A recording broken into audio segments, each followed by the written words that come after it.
Hello, my dear students. Welcome to Dikshaki classes, where in very short time I'm sharing summary of a short story that is An Astrologer's Day, which is written by R.K. Narayanji, who is very famous for the short story writing. So basically, this story is set on an imagined town, Malgudi, where an astrologer who is actually not astrologer but he disguised himself as astrologer. So let's know first of all RK Narayan, then to story. So RK Narayan 1906 to 2001 is celebrated as one of India's foundational English language author. सबसे पहले तो are के नारायण जी का जो जन्म है वो 1906 में हुआ था और इनकी मृत्यु 2001 में। और ये जो है हमारे भारत के बहुत ही अग्रज अंग्रेजी भाषा के जो ऑथर्स हैं उनमें से एक हैं। He is best known for creating the fictional south Indian town of Malgudi. मतलब इनको जो है सबसे ज़्यादा हमारे भारत में अगर कहीं जाना जाता है तो किस चीज़ के लिए, इनके एक फिक्शनल साउथ इंडियन टाउन के लिए, जो कि इनका इमेजिन किया हुआ टाउन है actually, which served as the vivid relatable backdrop for his everyday tales of middle class life. मतलब कि जो कि क्या शेयर करता है हमारे साथ में बहुत सारी ऐसी स्टोरीज़ को जो हमारे डेली लाइफ में, मतलब वो खुद अपने आसपास जो देखते रहते हैं, कहानियाँ देखते रहते हैं लोगों में, जो मतलब वो जी रहे हैं मिडिल क्लास लाइफ को लोग, वो उनके जो रिलेशनशिप्स हैं, है ना, मतलब human relationships and the clash between tradition and modernity. मतलब जो लोगों के बीच में जो झड़प चलती रहती है, कह सकते हैं हम कि जो मॉडर्निटी और पुराने रीति रिवाजों को लेके, तो उनके चलते जो भी हमारे मतलब आसपास चल रहा है, जो भी मतलब संबंधों में चीज़ें हो रही हैं, चाहे वो लड़ाई झगड़ा हो या हम लोग कोई भी तरीके की गरीबी या अमीरी जो भी जी रहे हैं, वो सारी लाइफ आपको मालगुडी में देखने को मिलेगी। मतलब अगर आप सुनेंगे ना स्टोरी तो आपको लगेगा आप वहीं पर हैं।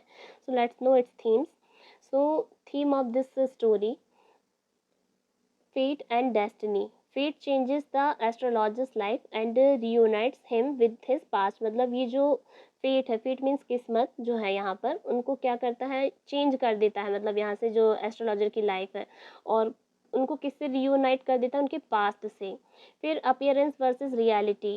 तो the astrologer appears genuine but has no real knowledge of astrologer. मतलब जो एस्ट्रोलॉजर है ना, इस स्टोरी में वेशभूषा रखता है एस्ट्रोलॉजर की, बट उसे कोई नॉलेज नहीं होता है एस्ट्रोलॉजर का एक्चुअली। Guilt and redemption. तो he lives with guilt until he learns that Guru Nayak is alive. मतलब जब तक उनको पता नहीं चलता ना कि जिसका उनसे मर्डर हो गया था वो जिंदा है, तब तक उनको गिल्ट रहता है। तो इसीलिए इसका जो थीम है वो गिल्ट एंड रिडेम्पशन है।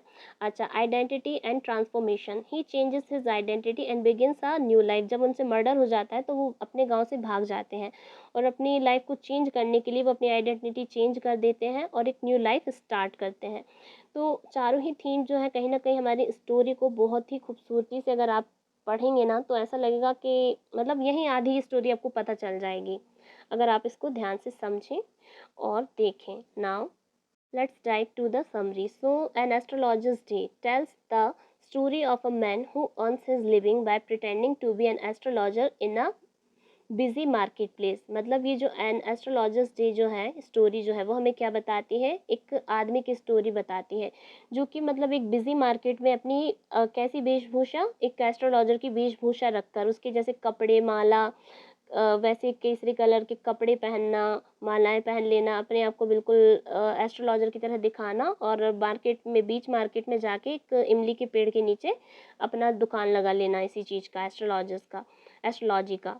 Although he has no real knowledge of astrology, जबकि उसको कोई नॉलेज नहीं है ना एस्ट्रोलॉजी का, तब भी he cleverly reads people's expressions and gives them advice. मतलब उसको क्या है, थोड़ा चालाक रहता है वो, तो इस वजह से उस चालाकी करते हुए वो लोगों के फेस पढ़ लेता है। मतलब कोई अगर घबराया हुआ है तो उनको कह देगा आपके साथ बुरा हो रहा है, तो उसमें लोग क्या है, उस पर बिलीव कर लेते हैं। या कोई खुश देख रहा है तो आपके साथ बहुत अच्छा हुआ है, लेकिन ऐसा मतलब कुछ भी झूठा बता बता के वो अपना चलाता रहता है दुकान, और उसकी दुकान चलती भी है एक्चुअली, सोचिए। सो one day, a stranger named Guru Nayak comes to him seeking information about the man who had once tried to kill him. एक दिन क्या होता है कि स्ट्रेंजर आता है जिसका नाम होता है गुरु नायक।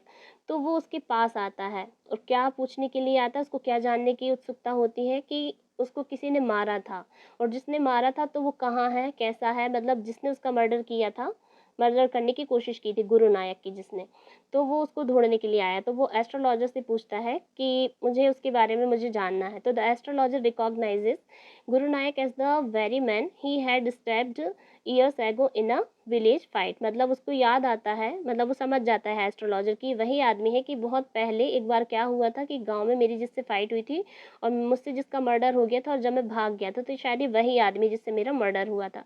तो believing Guru Nayak had died he had fled his village and started a new life as an astrologer. और उसको ऐसा लगता था कि मुझसे गुरु नायक का मर्डर हो गया है, इसीलिए जो एस्ट्रोलॉजर है वो अपने गांव से भाग गया था, और उसने जाके शहर में क्या एस्ट्रोलॉजी का काम स्टार्ट कर दिया और अपनी न्यू लाइफ वहाँ से स्टार्ट कर दी और विलेज को वहीं पर छोड़ देता है। तो ये जो है मिस्ट्री है यहाँ पर, मतलब जो स्टोरी की। तो to save himself the astrologer tells Guru Nayak that his attacker is already dead and advises him to return to home instead of continuing his search। मतलब यहाँ पर जो एस्ट्रोलॉजर है वो चालाकी से क्या करता है, अपने आप को सेव करता है। कैसे कि गुरु नायक को बोल देता है कि जिसने तुम्हें मारने की कोशिश की थी, मतलब जो अटैकर था वो ऑलरेडी मर चुका है, और ये झूठ ये कहता है कि वो एक ट्रक के नीचे आके दब के मर चुका था जैसे उसने तुम्हारा मर्डर किया था। तो अब तुम क्या करो, मैं तुम्हें एडवाइस दे रहा हूँ कि तुम अपने घर वापस लौट जाओ जहाँ से तुम आए हो, बल्कि ये सर्चिंग वर्चिंग छोड़ दो। गुरु नायक बिलीव्स हिम एंड लीव्स। वो सच में विश्वास करके उसे छोड़कर चला जाता है वहाँ से।